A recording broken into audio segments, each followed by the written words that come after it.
Hey folks, today we're going to demo this Bang & Olufsen Beogram TX. So it's a linear tracking turntable. It's fully automatic, direct drive, or belt drive rather. It's made between 1983 and 1985. It's great looking turntable, so it's very low, sleek, and very stealth in its color scheme. So shades of silver and gray throughout. This one also has been meticulously restored by me. I mean, just a couple notes. So the table's been entirely disassembled. Everything's been cleaned, lubricated as appropriate. I'm pretty light on lubricants. Trying to get everything appropriate, use the correct lubricants, not get things all gummed up. It also functions flawlessly. So a couple, nice things is, for instance, these buttons, because they sit out into the open, dirt and grime accumulate down in these cracks and underneath. So all that has been cleaned and taken apart, cleaned, reassembled. So everything feels and functions. The goal is to really get the feel and the function as close to new as possible. So the TX was, say, the clone of the 6000. The 6000 was designed to go into their systems, which use proprietary connectors and so forth. The TX has standard RCA output, so you can use this in any stereo or hi-fi system as long as you have a phono input or a phono preamp. So just a couple of notes. So the TX sat kind of in the middle of the range. The 8002 was at the top. That added direct drive to the platter as well as speed control to your 33 and your 45. This really has all the other functions, just not those. Also, one nice thing is just a little bit simpler, a little bit more reliable than the 8000. The 8000 is usually needs a good bit of work.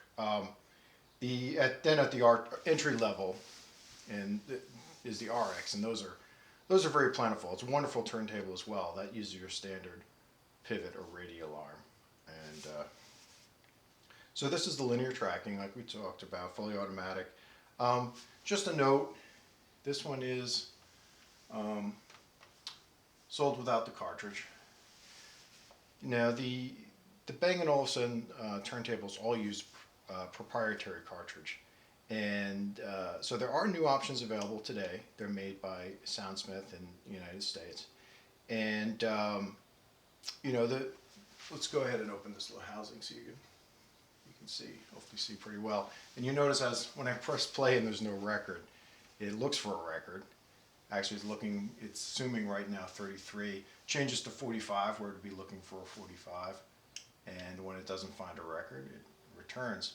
But back to the cartridges. So the advantage is that they're really plug and play, and they're optimized. The cartridge as well as the tone arm are optimized to work together.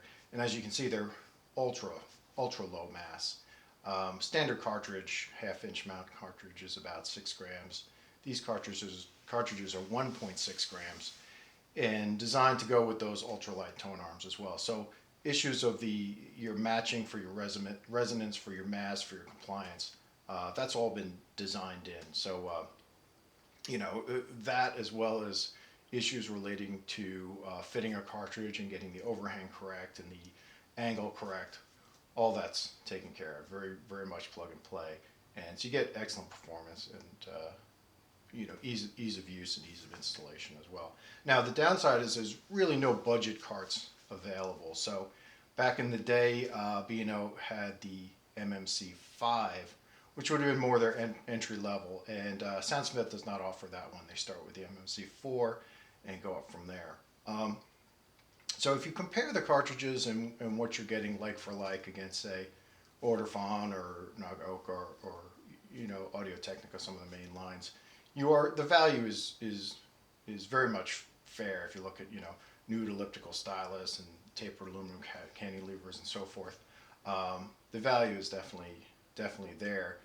You just don't have the kind of entry-level budget options available that most lines have or have start out there. So with that, let's move a little bit to we'll go ahead and do a demo in just a second. So we talked a little bit about the restoration. So really everything's been addressed from the standpoint of all the calibrations related to the tone arm, as well as electrical calibrations. The movement of the carriage has been disassembled, clean, lubricated. All that's been done. Belts replaced. There's a little belt for the tone arm drive. There's a larger belt for the platter. Speeds have been adjusted. Really, everything's been taken care of, and that's really special of what I like to offer, and something that's really difficult to find. Have these all calibrated and adjusted and set up to be working just perfectly. So with that out of the way, let's do a quick demo. So we saw what happens when you have no record on, and one nice convenience feature. I don't have a record, so it's a little silly to show this, but let me put on a record. And there's a turn button. So what that allows you to do is before you play your record, you can clean it. So that's always a nice feature.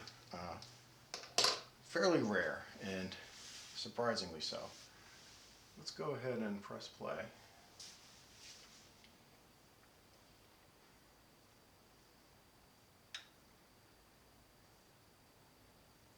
So it does have a muting switch, but just a note. Point of the demo is not to demonstrate the audio performance. It is excellent, but you're listening through my camera microphone, so it's you're not gonna really hear what I'm hearing.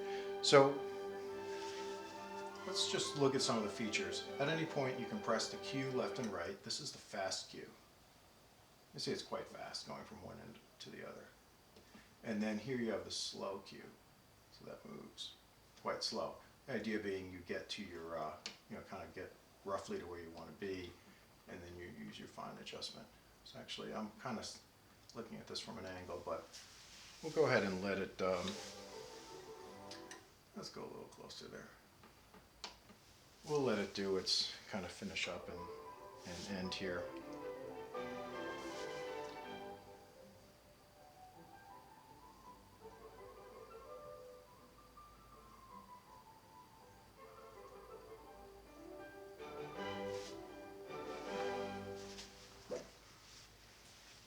So one thing interesting it doesn't have is a repeat.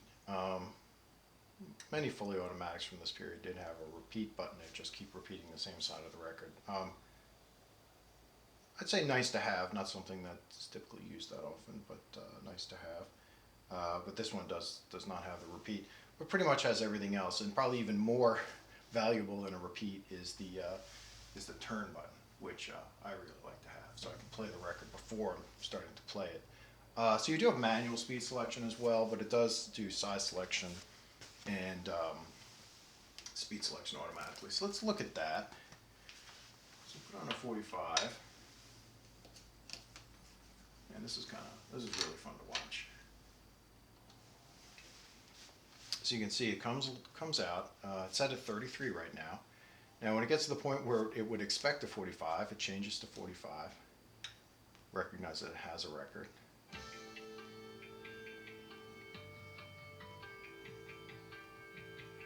So with the 45 size record, you can see that great looking platter spinning with those kind of like rubberized bands on it, which the record sits on.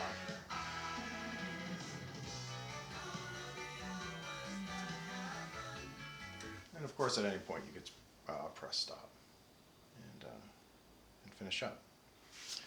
So let me just check my notes. I think we covered everything, and this has been a turntable I really enjoyed working on it, and as well as having it in my system. So I actually completed this back in November, and so I've had it in and out of my system several times since then. was a real pleasure to use. Great looking, really special in terms of how it looks and how it operates. And hope you find that as well. So take care and have a great day. Bye.